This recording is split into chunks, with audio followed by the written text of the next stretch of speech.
Bem-vindos a mais um Conturbicast, seu podcast sobre marketing, empreendedorismo e liderança. E hoje eu tô aqui com o Nathan da Rentbrella, fundador dessa empresa, que é o quê, Nathan? Primeira empresa do mundo a fazer compartilhamento de guarda-chuva.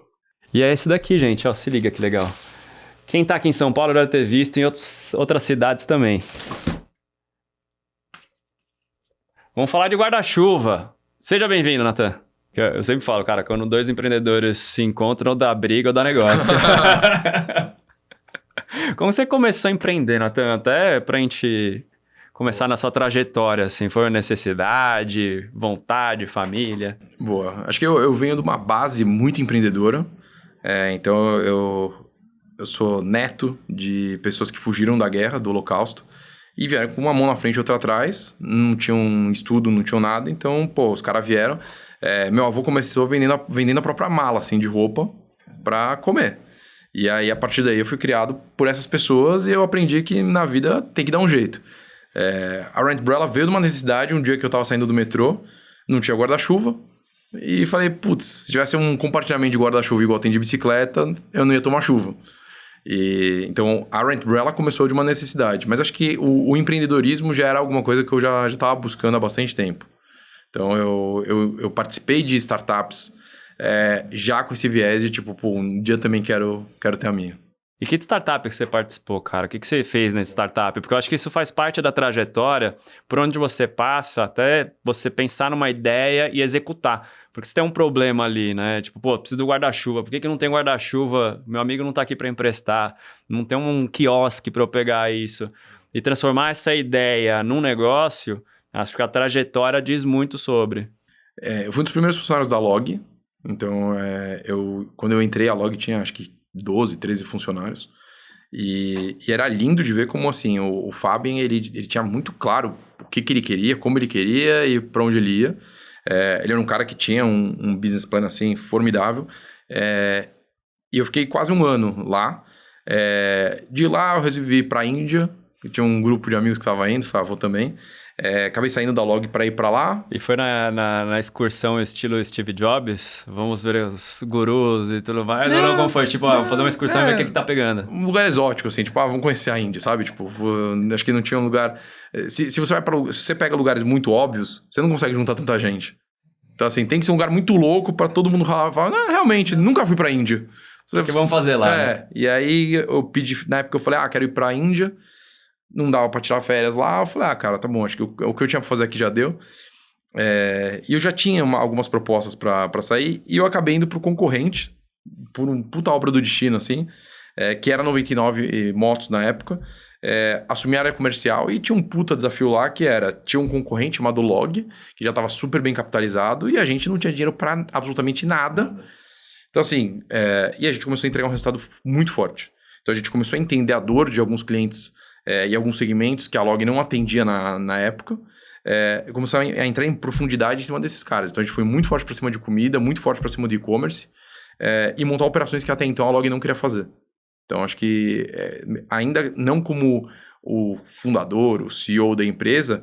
Você já tinha essa visão de negócio, cara. Isso é muito importante. E é muito da criação também, cara. De você ver isso acontecer em casa...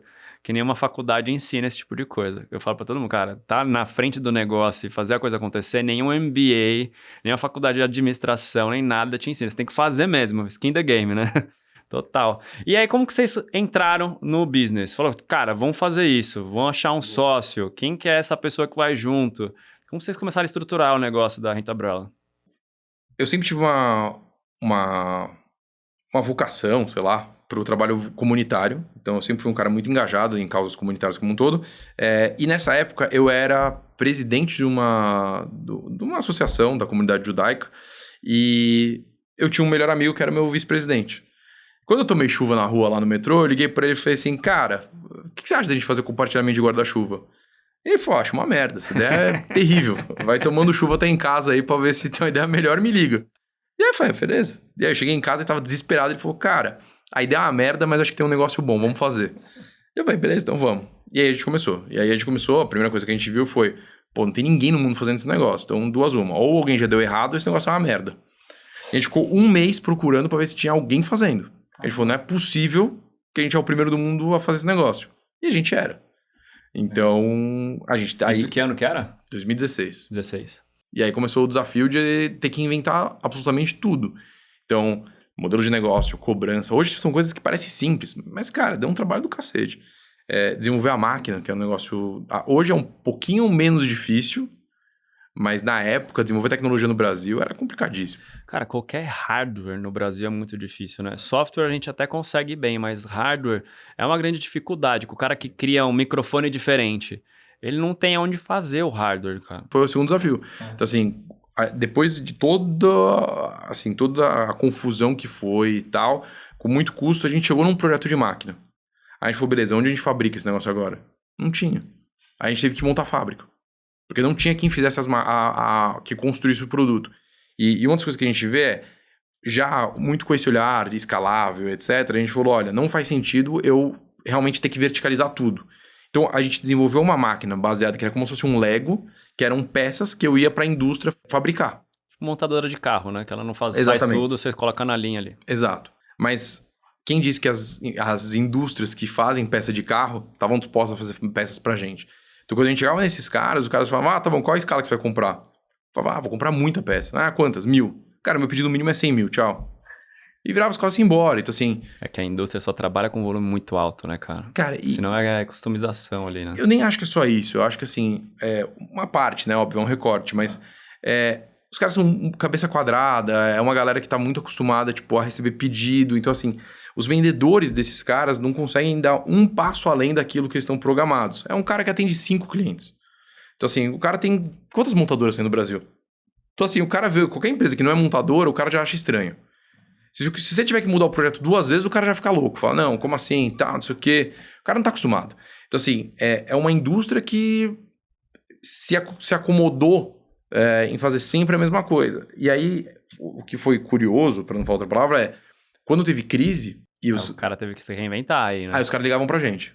Porque o cara falava assim... Porque na hora que dá crise na indústria automobilística, trava tudo. Aí os caras ligavam pra gente. Pô, vocês iam fazer com a máquina? E aí, cadê? Onde tá? E aí, quando os caras começaram a ver a gente na TV, começou a ver máquina na rua, etc., aí começou a ficar um pouquinho mais fácil. Mas até hoje, já com uma escala muito maior, ainda é muito difícil, assim, porque é muito custoso esse processo de desenvolvimento que, de novo, no Brasil não tem. São pouquíssimas empresas no Brasil fazendo hardware. Então, assim, às vezes a gente quer fazer benchmark, eu não quero nem, assim... Eu falo, vamos procurar alguma empresa que fabrica hardware no Brasil pra gente ter um paralelo. A gente não acha. Tipo, são poucas, assim, dá pra contar nos dedos as empresas que você vê efetivamente construindo hardware no Brasil. Cara, e isso é um case porque normalmente quando eu falo com qualquer outra pessoa que quis fazer um hardware, o cara vai pra China. E a gente sabe como funciona a propriedade intelectual na China. Não funciona, na verdade, né? Você colocou lá, os caras vão fazer e segue, acabou com o seu negócio. Como foi pra vocês surgir com o primeiro protótipo mesmo, né? De falar, cara, funciona, eu tenho que escalar isso agora. Vocês fizeram com impressora 3D? Como que vocês conseguiram chegar nisso, sem a indústria por trás? Cara, em 2016, a mesma impressão 3D não era um negócio não era tão fácil e acessível. A gente usava algumas coisas, mas era muito limitado e caro. Não, até pelo tamanho da máquina, né? Que não é uma máquina pequena. Então, coisas muito pequenas a gente conseguia fazer, mas ainda assim, a gente não tinha uma impressora 3D porque era muito caro. Então, a gente comprava de terceiros e tal. E eu lembro que pra gente era assim, a gente tinha um budget que a gente podia gastar em peça 3D. E, cara, se errava a peça, ferrou, assim, tipo, espera o próximo mês. E a gente sempre teve uma certeza, eu particularmente não acredito em patente, tá? Eu acho que em raros casos. Mas eu acho que o que segura uma vantagem competitiva é muito mais você amarrar em um modelo de negócio. Então, hoje, eu acho que o que amarra o modelo de negócio da Rent Umbrella é a tecnologia em si, ela atrasa, mas não é ela que garante nada. Então, hoje, tem 30 caras fazendo máquina. Eu sei fazer 50 jeitos diferentes de você compartilhar guarda-chuva. Eu sei vários jeitos diferentes. Então, assim, às vezes os investidores falam, mas e a patente? Falam, mas eu vou patentear os 50? Vai aparecer o 51. Então, eu não acredito nisso. Óbvio, a gente acaba fazendo para atrasar. Mas eu não acho que eu vou viver à base disso. É pensar que é diferente do business, né? Tem gente que acha, não, eu tenho uma patente, eu tenho um business. Não é isso. Não é isso, cara. Senão todo inventor que tem uma patente teria vários business. A menos que o cara é uma vacina. sabe? Um remédio. Sim. E ainda assim, você vê como é frágil. É um período curto também que ele consegue aproveitar aquilo dali. É uma proteção de R&D ali, na verdade, também, do investimento que esse cara fez. Exatamente. Então, assim, eu acho que são poucas as coisas que você consegue... Porque a grande questão é difícil você provar que o cara te copiou também. Então, assim, o cara muda 2 parafusos, já quebrou a patente. Então, eu acho que a questão da patente eu acho muito frágil. Então, hoje, para mim, a minha maior... e isso desde o começo, a gente já sabia disso. São 3 coisas que formam o meu negócio. Desenvolver tecnologia, capilaridade, então onde eu distribuo essa tecnologia e operacionalizar de uma forma eficiente. Para você fazer essas 3 coisas bem, é difícil pra caramba. Então, assim, às vezes eu falo e o pessoal... Hoje em dia, algumas pessoas acabam me procurando pra falar, putz, eu tive uma ideia, me dá uma dica aqui, tal, não sei o quê. E às vezes eu falo tudo ao contrário da Rand Brown. O cara fala, pô, mas você me falando exatamente o contrário que você fez. Eu falo, cara, se hoje, depois de tudo que eu vivi, um cara virar pra mim e falar assim, que vai juntar todos os riscos que eu juntei no mesmo negócio, eu falo, cara, a probabilidade desse negócio dar certo é 0. Então, assim, a gente deu por milagre, competência, trabalho pra caralho, um time muito bom, vários fatores. Mas, assim, a gente juntou 3 riscos. Pra você replicar isso... Não dá. Muito difícil. Não sei se eu teria... Não faria de novo, né? Não faria de novo. Teria que fazer, não teria opção. Mas muito foi isso, assim. Acho que, assim, até tem uma história legal. Uma vez, logo no começo, um investidor virou pra mim e fez assim... Eu fui captar com o cara, tá? Eu fiz o pitch, ele virou assim, cara, me explica uma coisa. Pois não. Colocar dinheiro em você, eu tenho 10 vezes mais chance de perder o dinheiro do que dar certo. Por que eu faria isso? Sou eu louco? Eu falei, cara, não sei como é que é o mercado, mas comigo é 100% de chance que vai dar certo. Aí ele falou, pronto, então agora com você é 100 vezes de chance de dar errado. Você é mais louco do que os outros. Eu falei, tá bom, obrigado. Aí ele falou, não, me explica. Por que você tá falando isso? Eu falei, cara, o que significa dar errado? É eu falar, parei. É eu falar, desistir. Eu não tenho outra opção. Então assim, eu não vou parar até essa porra dar certo. Então assim, pra mim não tem chance de dar errado. Porque enquanto não dá certo, eu não desisto, eu não paro. E ele falou o quê? Aí o cara ficou feliz, assim. Acho que era... Convenceu, era que precisava ouvir. No final ele não entrou, por outros motivos. Sim. No final nem a gente queria. Porque isso foi uma coisa que eu demorei pra aprender. Como e de quem captar dinheiro. Então assim, o cara ser rico não obrigatoriamente o transforma em investidor. E mesmo se o cara é investidor, não obrigatoriamente ele é investidor para o seu negócio. Então, como eu te falei, muitos empreendedores me procuram, eu falo, cara, na hora pra quem tá se afogando, jacaré é tronco. Cara, apareceu, você pega. Mas se você tiver a opção de escolher... O risco é grande, cara. Às vezes, eu sempre falo assim, pede no banco. Você só vai pedir pro investidor se você não conseguir no banco, cara. Porque o dinheiro mais barato que tem é do banco, cara. Por mais que tenha juros e tudo mais, tem algumas amarras que você tem com o investidor ali que depois você pode perder o negócio, né? Eu acho não. Também, mas eu acho que nem só isso. Eu acho que muitas vezes... e aí, óbvio, de novo, desespero, o cara às vezes é inocente, às vezes é amadorismo, dos 2 lados da mesa. Às vezes o investidor também não é um cara tão preparado e não é tão vivido. O que eu sinto muitas vezes é que, assim, se você não está muito alinhado em termos de estratégia, porque existe se gasta muita energia do investidor analisando o investimento, mas é muito pouca energia o investimento, no caso da startup, analisando o investidor. Então, assim, quantos caras param para olhar assim, cara, qual que é o objetivo desse investidor? O que ele prometeu pros caras que estão colocando dinheiro no fundo? Então, assim, muitas vezes o cara pergunta, qual é a sua tese para a startup? Mas é difícil você virar pro cara e falar assim, desculpa, mas você como investidor, qual que é a sua tese? O que você está prometendo pros caras? Então, assim, às vezes tem fundo que são os mais desejados e tal... Que às vezes empreendedores me procuram e falam, não, eu quero captar dinheiro com cara tal. Eu falo, cara, você já olhou o prospecto dele?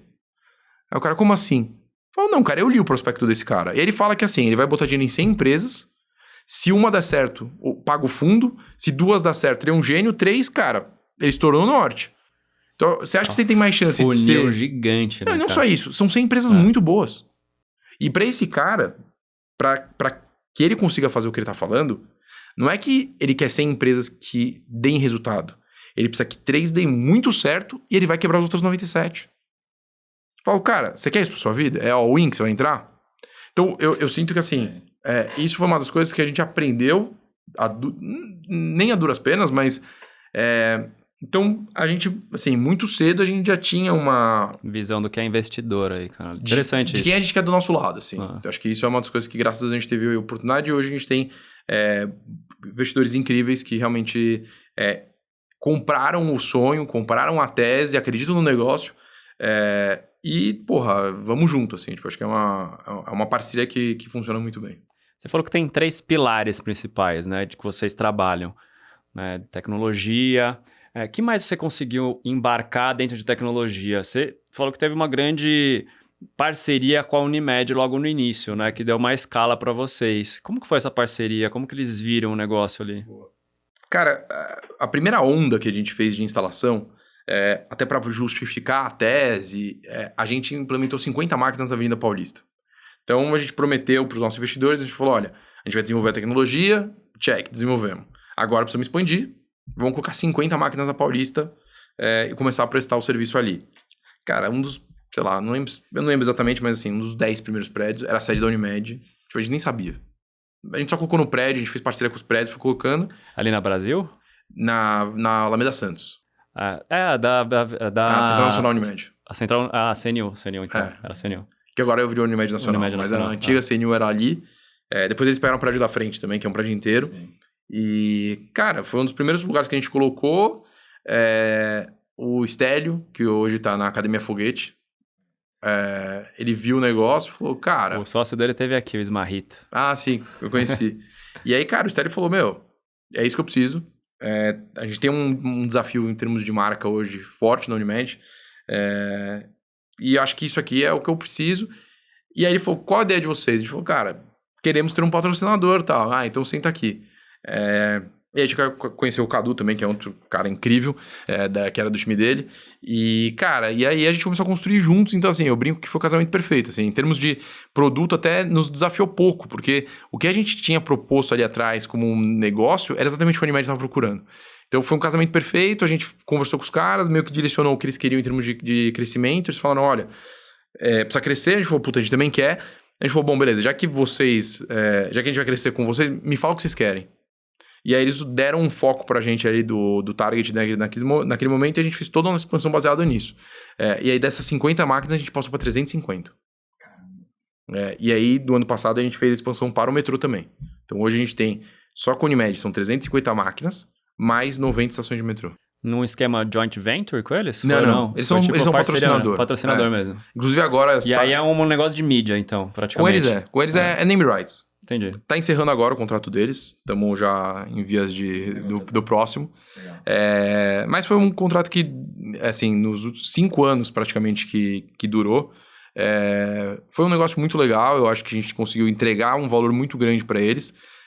Todas as pesquisas de marca que a gente fez, a gente conseguiu realmente melhorar muito a visão que as pessoas tinham sobre a marca da Unimed, que era uma marca muito desgastada, né? Então... a gente conseguiu trazer lembrança de marca para eles, e a gente tem uma característica que essas máquinas elas estão na sede das principais empresas do Brasil. Então a gente brinca que a gente passa a fazer parte da rotina dessas empresas. Então a gente conversa todos os dias com mais de 5 mil empresas, que são as maiores do Brasil e do mundo. Então a gente está na sede desses caras. Então o que a gente entregou ali foi, Unimed, eu vou te colocar na sede dos seus principais clientes, dos principais targets. Então assim, todo mundo vai tropeçar na sua marca todos os dias. E o dia que estiver chovendo, você vai salvar esse cara da chuva. Então, e ele vai lembrar disso. Ele vai lembrar, é uma lembrança positiva. Então, assim, é uma experiência de marca muito legal. E hoje em dia... E nesse caso ele pega de graça, então, guarda-chuva. É de graça. As primeiras 24 horas elas são sempre gratuitas. Então, sempre que você pega e devolve em menos de 24 horas, você não paga nada por isso, e a gente não considera final de semana e feriado.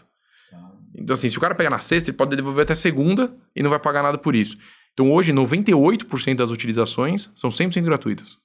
Caramba, cara. 98% das pessoas pegam e devolvem sem pagar absolutamente nada pelo serviço. E você tem que gerar receita só com esses 2%? Como que você gera receita? Na verdade, não. Hoje, a gente tem 2 modelos de negócio, né? Então, um é baseado em publicidade, que eu tenho patrocinadores, assim como a Unimed. E aí, tem casos muito legais. Então, por exemplo, a gente tem um cliente chamado CDA Metais, que é uma empresa que faz liga de metal para construção civil. Então, esse cara vira para mim e fala assim, eu quero que os meus clientes ao redor do Brasil tenham uma máquina oferecida por mim. Então, ele me passa a lista dos clientes dele, eu pego esses caras ao longo no Brasil, e ofereço o serviço de graça pro cliente desse cara. Então, puta, é uma experiência de marca incrível que esse cara oferece. E ele quer estar o ano inteiro com esse cara. A gente tem, além disso, a gente faz coisas pontuais. Então, uma empresa mudou o branding dela. Fizeram uma ação com a gente para estar na lateral das máquinas dos prédios. Então, tem uma série de coisas em termos de publicidade. Um ponto de OH, então. É uma media out of home, só que atrelada a um serviço. Então, tem uma lembrança, além disso, que é uma experiência de marca que a gente oferece. Não é só a visibilidade, mas ter a utilização em conjunto. Você está salvando o cara no dia da chuva. E tem um outro lado, tem um outro viés ali, uma outra proposta de valor que a gente entrega também, que é onde a gente mais cresce hoje, que é como mobilidade. Então, hoje a gente tem mais de 200 clientes, que são as maiores empresas do Brasil. Itaú, Mercado Livre, Petrobras, Correios, Nubank, Porto Seguro, entre outras gigantes, que pagam pra gente fazer mobilidade dentro das plantas. Então, você pega plantas muito grandes, ou até mesmo prédios. Nubank são prédios ali na Rebouças, a Porto Seguro ali na Rio Branco. A Porto Seguro é um case legal. São 12 prédios que são desconectados, que em dia de chuva ninguém faz reunião. Então o cara falou, puta, coloca a máquina aqui pra mim, que eu preciso colocar. Então a gente tem são 1.500 quase guarda-chuvas que a gente tem hoje na Porto, para o Só dia interno. de chuva. E a galera pode levar para casa. Então, assim, para essa galera não ser impactada pela chuva. A gente atende Mercado Livre no Brasil inteiro. Então, o objetivo do Mercado Livre é o quê? Pô, eu quero cuidar do meu colaborador. Eu quero que até a casa dele ele vá de forma confortável. A gente atende bastante automobilístico hoje. Cara, os caras têm problema de... eles são obrigados a oferecer uma proteção para o colaborador deles. Então, existem várias indústrias hoje que têm passivo trabalhista se o cara não dá guarda-chuva, tanto para a chuva quanto para o sol. E agora, a proteção contra o sol, no caso do protetor solar, mas o guarda-chuva sério também, virou EPI. Então, se você tem uma planta muito grande, você tem grandes deslocamentos a pé, você tem que ter uma solução para o cara não ficar ali tomando sol. E o nosso guarda-chuva ele vem com proteção UV. Então, a gente tem crescido muito nessas questões de grandes plantas ao redor do Brasil. Um cliente muito interessante nosso é a Rede Globo. Então, a gente tem hoje na Central Globo de Produções dezenas de máquinas, justamente para fazer com que o cara, na chuva ou no sol, não seja impactado. Então, antigamente, eles tinham um problema que o cara saia da maquiagem, eles tinham o guarda-chuva compartilhado deles, mas é muito complicado de você administrar, então o cara devolve em qualquer lugar, a qualidade do guarda-chuva acaba ficando pior, porque se você não tem controle, as pessoas não têm todo o cuidado que elas têm com o nosso, o cara leva embora e não devolve. Então, e aí chegava na hora que, tinha uma gravação, tava chovendo pra caramba. Eles não tinham guarda-chuva pra todo mundo. Então, a gente implementou o serviço lá para realmente resolver essa questão do compartilhamento de guarda-chuva em si, como um todo. Poxa, é um case, assim, super legal que a gente tem. Que nem a gente falei, hoje são mais de 200 clientes que a gente atende em 70 cidades no Brasil. Cara, é interessante porque mesmo com o advento climático, mesmo quando tá sol ou quando tá chuva, a pessoa acaba usando, ou no caso guarda-chuva, ou no caso uma sombrinha também, né? Dependendo de onde você tá no Brasil. Hoje, cara, a gente tem entrado agora, até foi interessante, no começo do ano, o prefeito de Sorocaba viralizou. Sim. Cara, é o Elon Musk brasileiro, olha esse cara. E eu não sei se você chegou a reparar, mas ele viralizou depois que ele fez duas coisas. Depois que ele implementou a Rank Pro Ela na cidade e ele implementou o compartilhamento de Powerbank. Foram essas duas coisas que foram o estopim dele. E, cara, a gente começou a ser abordado por prefeituras no Brasil inteiro. Assim, o Brasil inteiro hoje tá procurando a gente, falando, cara, eu quero colocar o guarda-chuva aqui na minha cidade. E aí, cara, eu tenho conversado muito com prefeituras no Brasil inteiro sobre esse assunto.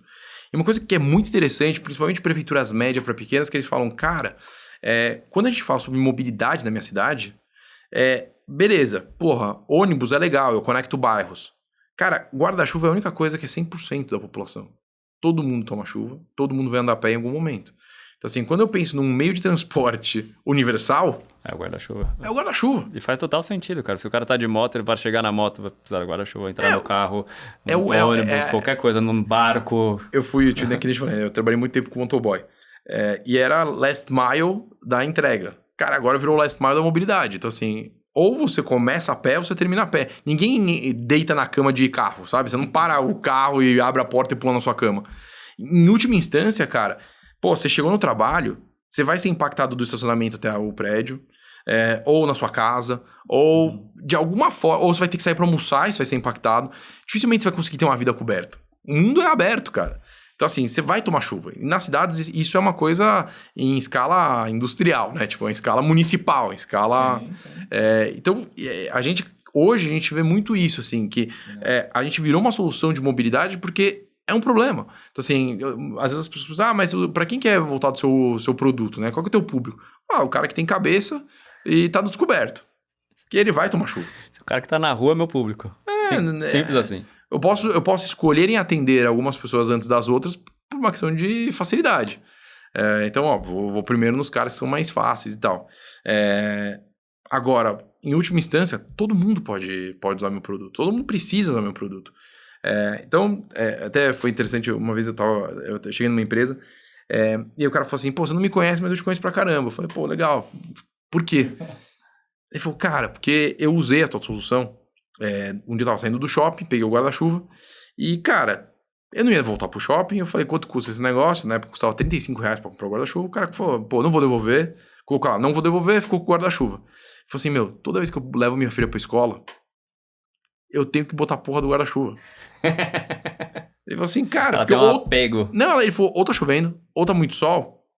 Pô, eu não quero que a menina chegue pingando na escola. Ele falou assim, então todo dia eu lembro de você, porque como o guarda-chuva tem produção UV, ele falou assim, pô, é o único guarda-chuva que eu consigo usar, porque é o que eu quero.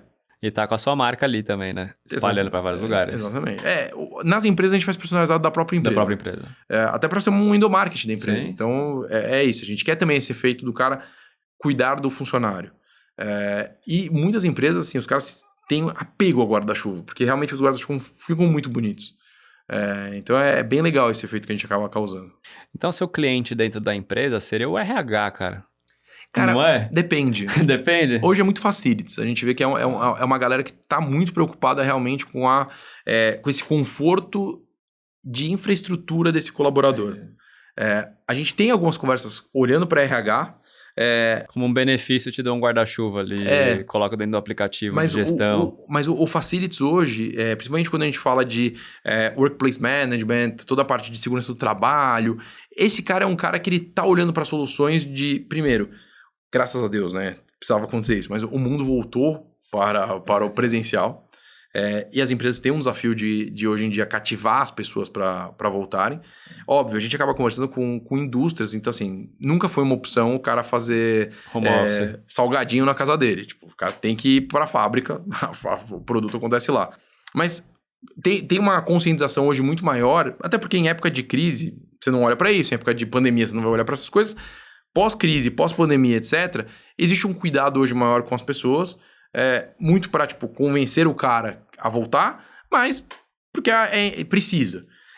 Então, esse cara do Facilities é um cara que hoje, com a gente sente que é o cara que está mais preocupado nesse viés. Essa entrega aí. Mas, cara, são 200 empresas, 200 conversas, 200 motivos. Eu brinco que, assim, só muda o endereço, assim, tem várias coisas que você olha, assim, eu sempre falo, né, às vezes quando o cara tá meio inseguro, coloca, não coloca, eu falo, olha, eu vou te falar 5 coisas que acontecem aqui sem eu nunca ter vindo aqui antes. O cara, então me fala. Eu falo, olha, em dia de chuva, o seu funcionário pega a caixa do lixo e põe na cabeça pra ir até a porta. O cara já fala...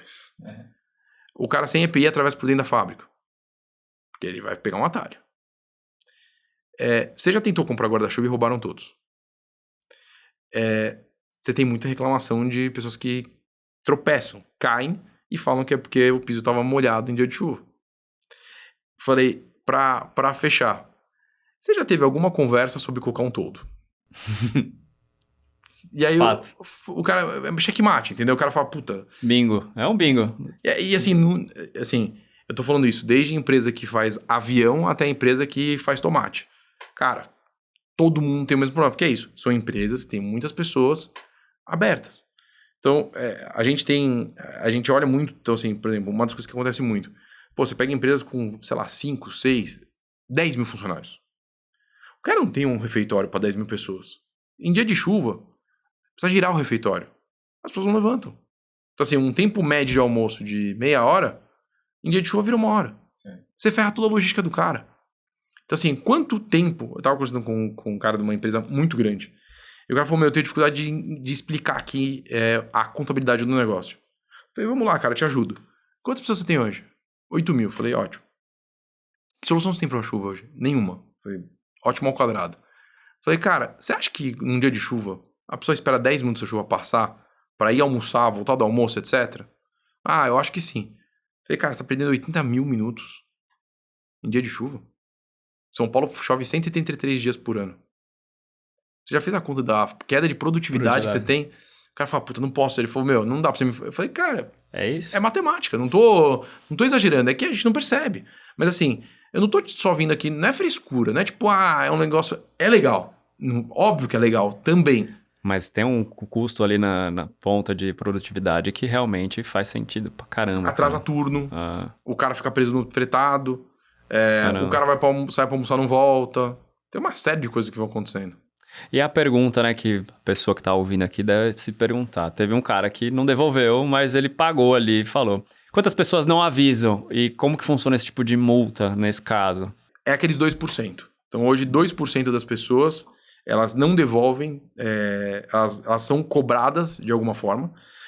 Hoje, mais ou menos 1% só paga a multa que esqueceu de devolver. Então, o cara passa um dia. Então, o cara pegou, ficou às 24 horas, passou das 24 horas, e aí tem uma multa de R$2. Mas esse cara acaba devolvendo no próximo período ali, nas próximas 24 horas. Se ele não devolve, ele paga mais R$2. Então, tem um percentual que paga R$4. E aí tem o percentual final, que é o cara que só não devolve. Esqueceu completamente. E aí varia um pouco esse valor do guarda-chuva, mas gira em torno de R$45 hoje. Então, no total, no máximo, esse cara vai pagar ali R$50. E aí você tem app proprietário? Como que é essa infraestrutura? Tem um app próprio, meio de pagamento? O cara paga com cartão de crédito, Pix? Como Hoje que vocês trabalham isso? Hoje a gente faz via cartão de crédito, através do nosso aplicativo ou web app também. E muitas empresas optam por fazer pelo próprio crachá da empresa. Então o cara bate o crachá, pega o guarda-chuva, bate o crachá, devolve. Então a gente tem a integração e aí o cara consegue fazer dessa forma. Já estivemos em outras plataformas. Tem alguns aplicativos parceiros também que fazem coisas específicas. Então tem um aplicativo de um prédio que o cara ele integra com a gente para fazer a liberação por lá. Já estivemos na RAP. Então, uma época a gente liberava o guarda-chuva pela RAP. Já tivemos um aplicativo de mobilidade que chamava Quico. Mas hoje em dia a gente opta por seguir nosso caminho. Mas quem sabe um dia a gente volta a ter... Hoje pra gente é muito mais a questão das parcerias que a gente vai construindo ao longo do caminho. Cara, agora falando de ecossistema, eu imagino que deve vir várias oportunidades, porque você está ali no ponto de venda, você está resolvendo um problema, por que não colocar mais alguma coisa ali de sugestão para esse cara, como uma vending machine que não deram tão certo, a sua tá dando super certo. A gente estava aqui com o Eduardo, que hoje é do Market for You, não sei se você conhece, ele fez o Bike Shop.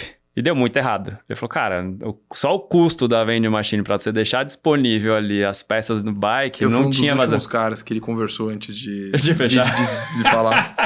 Que ele queria, que eles queriam entender como que... ele e o Sandro veio conversar comigo. Que legal. Que eles queriam entender, cara, como que você está expandindo na Faria Lima? Tipo, a gente não consegue entrar nos prédios. E aí, puta, foi um café, umas 3 horas que a gente ficou conversando, tipo... Que da hora. Foi um pouco antes dele falar, bom, beleza, não vai rolar. Não vai rolar. Então, eu conheço bem essa... Eu falei, cara, ele teve aqui ano passado, né? Ele falou, cara, a Market for You deu muito certo, né? E aí, como que você se relaciona com esse ecossistema? Até pra, tipo, pô, você deu certo, vamos colocar mais uma outra coisa ali pra vender junto? Ou você acha, putz, se fizer isso talvez prejudique? Como que é esse pensamento estratégico? Cara, a gente tem muito dessas conversas, óbvio, sempre aparecem oportunidades.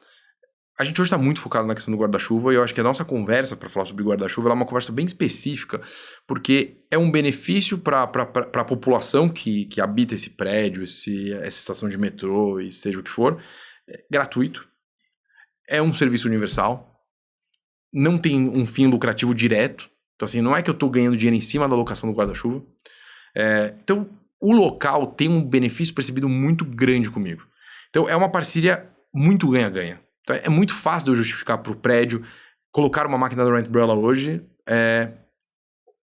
Em muitos lugares virou uma obrigação do prédio. Os prédios ligam e falam, cara, preciso colocar porque senão o inquilino não muda. Porque o cara tinha no outro prédio que ele estava. Teve até um caso bem interessante, teve um prédio muito famoso aqui de São Paulo, um dos mais modernos.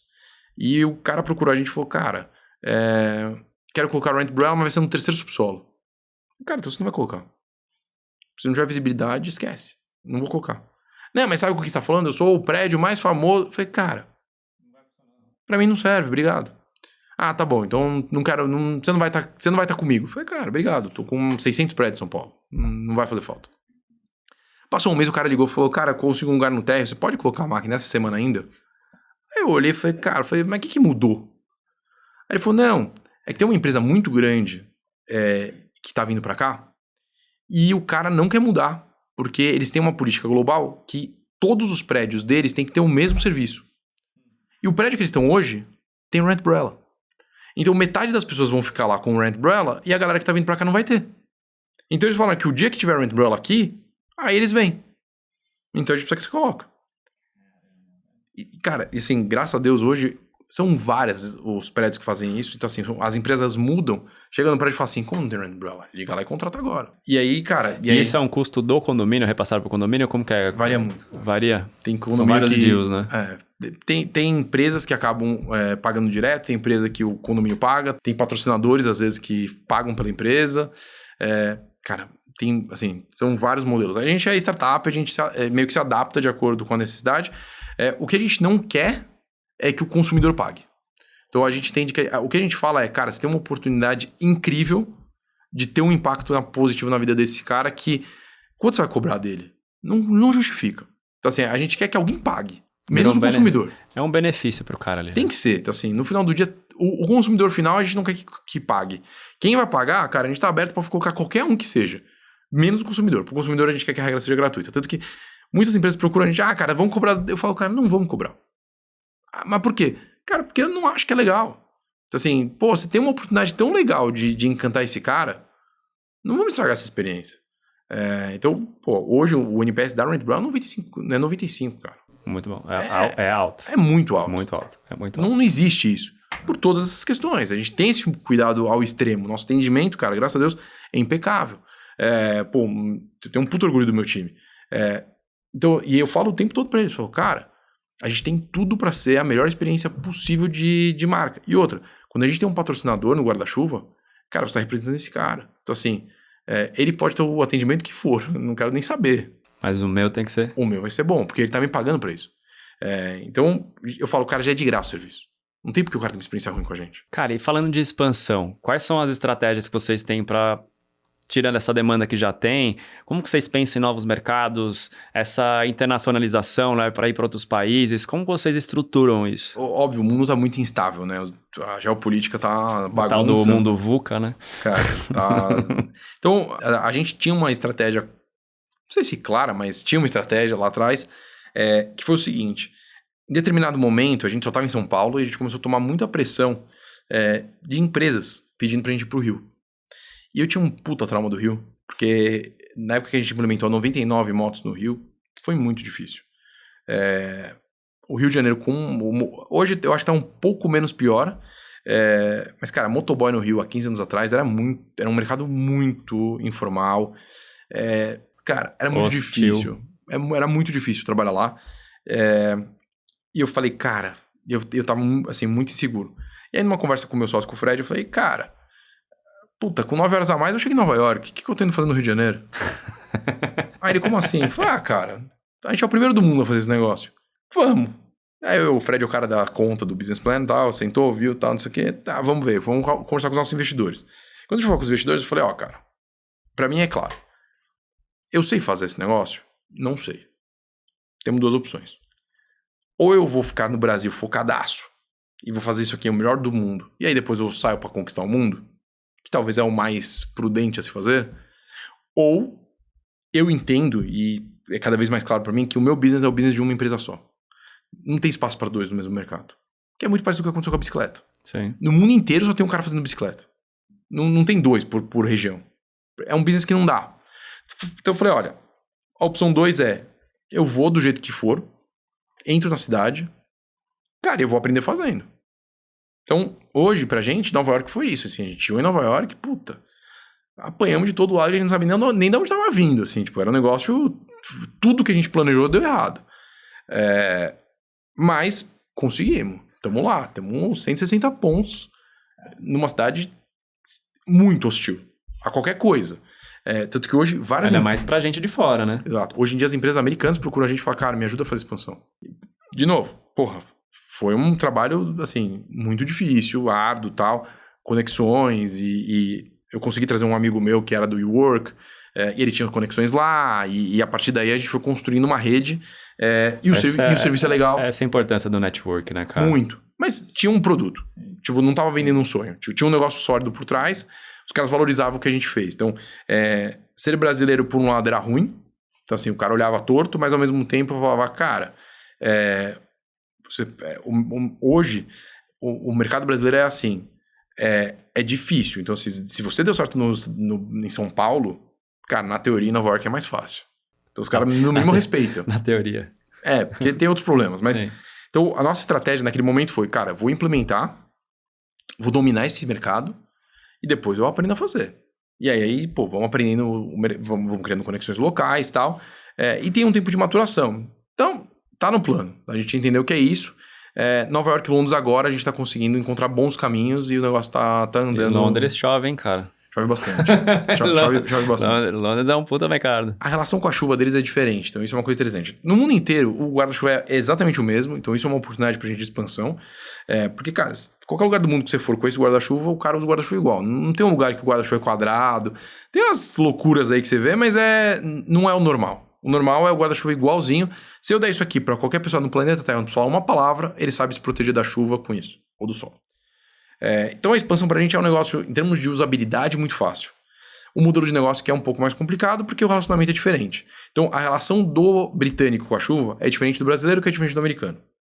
Então o britânico é mais resistente, já está mais preparado, faz parte da rotina desse cara, etc. Mas as empresas têm a mesma dificuldade que no Brasil de trazer o cara de volta. Então é nisso que a gente tem caminhado. Já no Brasil, a gente tem hoje uma atração muito forte com as empresas. Então, em vários segmentos hoje, segmento farmacêutico, logístico, hospitalar, cara, a gente nada de braçada nesses mercados, estão expandindo muito. Então, no Brasil, a gente está indo de acordo com as empresas. Então, à medida que as empresas vão pedindo, cara, não tem restrição de cidade hoje, a gente cresce. O que eu tenho feito muito em cidades onde eu não tenho uma concentração muito grande de máquinas que já me obriga a ter uma operação própria, eu tenho vendido muita franquia. Então, a gente tem um modelo de franquia hoje, onde eu opero via franquia, justamente para que eu tenha um atendimento melhor para o meu cliente. Então, o franqueado está lá na ponta. E é uma cidade que, putz, eu não tenho como prospectar, porque eu não vou, assim, não consigo chegar lá, não conheço as empresas. Então, o meu franqueado, a ideia é que ele já tem uma base de atendimento com os clientes que eu vendo daqui, e em paralelo, cara, ele vai prospectando. Então ele prospecta o hotel da cidade, ele prospecta uma fábrica média, um centro logístico que eu não conhecia. Então esse cara lá na ponta, ele faz esse trabalho ali de aumentar, né, minha penetração, né, nesses lugares. Cara, e falando de você, assim, né, como fundador, assim, onde você busca conhecimento, onde você faz suas conexões para ser uma pessoa melhor diariamente? A jornada ela já é tão doida que eu acho que não precisa nem, assim, meio que cair de bandeja, assim, sabe? Tipo, eu acho que hoje eu tinha muita dificuldade de ler. Então, eu era um cara muito de palestra, de aula, vídeo, muito, muito. De uns tempos pra cá, eu consegui realmente adquirir esse hábito de leitura. Tenho lido bastante, então tenho me inspirado em outros empreendedores que já passaram por onde eu quero passar, para ver o que eles fizeram e tentar me inspirar a partir daí. Acho que óbvio que hoje a inteligência artificial é fundamental. Cara, eu converso o dia inteiro com o ChatGPT. Hoje é o cara que eu mais converso, é ele. Quero ter um cérebro fora da minha cabeça. Então eu preciso desse cara pensando junto comigo. Cara, ajuda muito. Você já criou algum agente pra você ou ainda não? Cara, ainda não. O que eu vi um cara me contar foi agora. Final de semana o cara tava me contando. E aí eu quero fazer isso, mas é complexo. O cara criou um conselho. Então ele fez assim... Fez um board de agente. E aí ele fez assim, ele criou várias personalidades baseadas em... Então assim, ele fez, cara... Sei lá, que eu acho que o jeito que o cara fez é meio exagerado. Ele fez o Elon Musk, o Mark Zuckerberg, o Bill Gates. Cara, não teria... Tipo, não dá pra você botar esses caras e achar... Mas tudo bem. Mas o cara ele fez um board e aí, tipo, meio que... Ele joga pro board o desafio, cara. E aí, tipo... E aí, cada um traz uma visão diferente sobre perspectivas diferentes. Via ChatGPT ou ele tá usando via outra coisa? ChatGPT.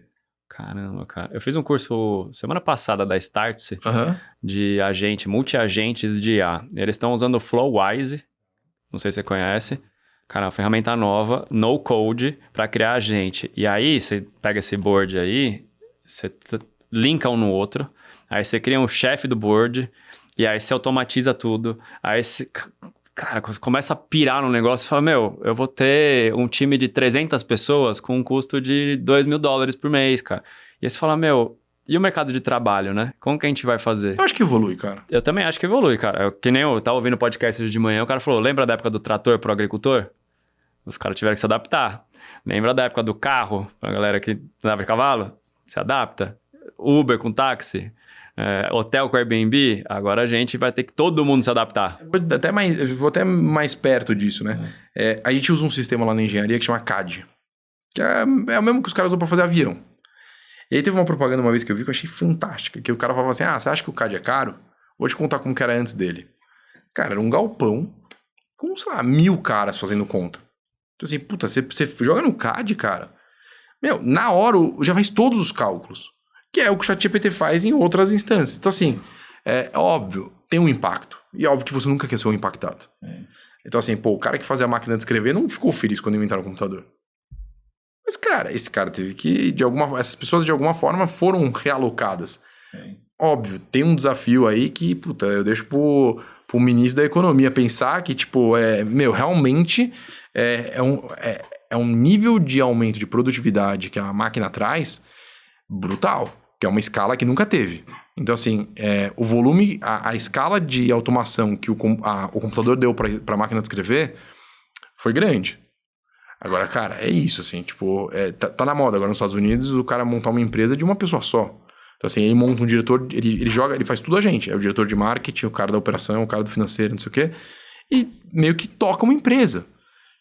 Eu acho que não tá tão assim, posso estar muito enganado, mas assim, eu não consigo enxergar isso num curto período de tempo, porque não é tão simples, né? Tipo, você faz isso, mas ainda você tem que conversar muito com ele, tem um tempo. Mas, cara, 1 ano atrás eu não imaginava que a gente já tá onde a gente tá. Foi muito rápido, cara. Muito rápido. Da gente falar da IA generativa, já mudar para os agentes de IA. E o próximo ano vai ser o quê, cara? Isso tipo, não tem como você fazer uma previsão de tecnologia de 3 anos para frente, cara. É um negócio muito louco, assim. Faz um tempo já, acho. Deve fazer 1 ano. E era eles estavam discutindo muito sobre a IA pro mundo jurídico. Porque tinha acabado de ter um puta escândalo lá de um juiz que usou o ChatGPT para fazer uma petição? Sei lá o que ele usou. Mas o cara inventou uma jurisprudência. O ChatGPT alucinou. E aí, na época, os caras estavam tipo, não sei o quê, e precisa ter ferramentas próprias, uma puta discussão. Cara, hoje em dia, depois de 1 ano... Já resolveu. Tá resolvido, entendeu? Então, assim... às vezes me perguntam, o que a Rand Bell faz de ChatGPT? Eu falo, o que a Rand Bell tá usando, tá desenvolvendo de inteligência artificial? Eu falo, meu amigo, nada. Eu uso a melhor que tiver e acabou. Não precisa. Não, eu falo, cara, o cara que quiser agora entrar nessa história tá 10 anos atrasado. Esquece. Você já perdeu esse bonde. E é briga de gente muito grande, pô. Vê o que o chinês acabou de fazer. O cara tirou 1 trilhão de valor de mercado das empresas. Tipo, meu... numa brincadeira, entendeu? Tipo, então, assim, eu fico no meu cantinho, e isso é uma das coisas, até linkando um pouco sobre o Nathan. Cara, eu sou um cara do mundo real, do mundo físico. Então, assim, quando começou aqueles negócios lá de metaverso, eu falava, cara, eu não como no metaverso, eu não durmo no metaverso. Então, assim, eu respeito, mas eu tô fora. Não é pra mim. Eu tô fora, cara. Eu quero o mundo real. Eu gosto de empreender no mundo físico. Então, assim, eu gosto de chuva porque cai na cabeça. Então, assim, se eu... A próxima empreitada, cara, eu vou mexer com lixo, eu vou mexer com resíduo, eu vou mexer com agro, eu vou mexer com planta, sei lá.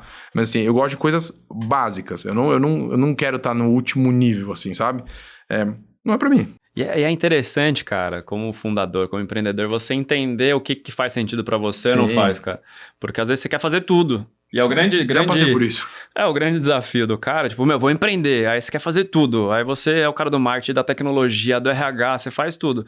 No início, obviamente, que isso é importante, até pra você entender onde você vai chegar. Mas você vai quebrar muito a cara, tanto que é o seu conselho de não fazer a mesma coisa que você fez. Cara, você quer fazer? Eu vou te falar, você vai tropeçar aqui, aqui, aqui e aqui. É. E vai continuar tropeçando porque o negócio não é fácil. Cara, eu não tive opção. Então, assim, é o que eu te falei. Por que eu montei a minha máquina? Porque não tinha outra pra eu comprar. Por que eu abri minha fábrica? Porque não tinha quem fizesse pra mim. Então, assim, eu nunca quis ser dono de fábrica de máquina. Nunca quis ser dono de fábrica de guarda-chuva, cara. A gente tá abrindo uma fábrica de guarda-chuva. A necessidade que aconteceu. Ah, você é infeliz? Óbvio que não. Muito pelo contrário, sou feliz pra caramba. Mas, assim, você vai incluindo camadas de complexidade no negócio que, às vezes, fica pesado. Eu poderia ser mais leve se eu não tivesse que ter isso. Mas, cara, é a realidade. Então, assim, hoje eu me apoio muito no meu time para realmente tudo que eu consigo delegar, e aí não só a execução do negócio, mas assim, cara, parte estratégica, me ajuda a pensar, vamos juntos, tipo, o desafio tá aí, como que a gente vai tocar esse negócio? E aí com o tempo também, porque isso é uma coisa que, assim, demanda quilômetro rodado, demanda relacionamento, então assim, pô, não dá pra em 6 meses você já conhecer uma pessoa, contratar e já dar a chave do carro, falar, dirige, faz o que você quiser, entendeu? E não é um carro, é um Boeing, né? Você dá a chave do avião, vai lá, pilota pra onde você quiser, depois você me conta. Mas depois que você vai fazer aprendendo... que nem um menino na Porsche esse final de semana, dar ré na parede. Então assim, cara, mas depois de um tempo que você já vê que o cara tá com você, tá do teu lado e tal, você vai criando confiança. E a pessoa também vai entendendo, tipo, a gente vai construindo juntos um plano, e aí, puta, aí corre pra executar. Cara, para deixar uma mensagem, assim, pra gente chegar na reta final, uma mensagem de quem tá querendo começar a empreender com tecnologia, que mensagem você deixaria pras pessoas? Troca a fralda e vai.